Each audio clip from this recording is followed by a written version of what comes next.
Tras un inverno duro, os profesionais de Rianxo miran con incerteza o verán. As mostraxes presentan pouca cantidade de marisco nas concesións.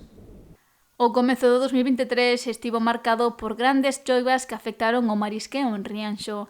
A presenza de auga doce afectou a produción do marisco, sobre todo da ameixa, polo que os primeiros meses do ano foron complicados no pósito rianxeiro, que xa mira a temporada estival. É moito adiantarse.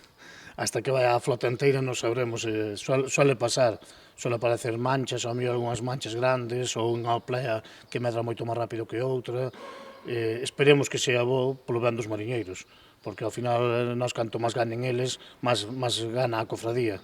Nós o que intentamos é que eles ganen o máximo número de cartos posibles, é o que se busca. Dende o 20 de marzo pódese capturar sardiña, unha alternativa máis para os profesionais de Rianxo. Por eso se fixo o tema do cuño tamén da marca da xouba, para intentar que a xente se anime máis, ser un puerto referente no tema da xouba. Dar unha salida incluso aos mariñeiros en épocas como esta, que pode ser temporadas malas, que teñan un recurso para poder salir e diversificar un pouco o sector. Que agarda que nos meses de verán se incremente a actividade. Podes adiantar un mes, atrasar un mes, pero bueno, máis ou menos junio, julio, suele ser a campaña máis fuerte.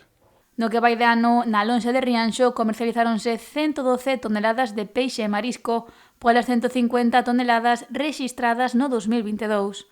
Ante a falta de cantidade, o prezo dos produtos incrementouse e neste 2023 facturáronse case 628.000 euros polos 572.800 do pasado exercicio.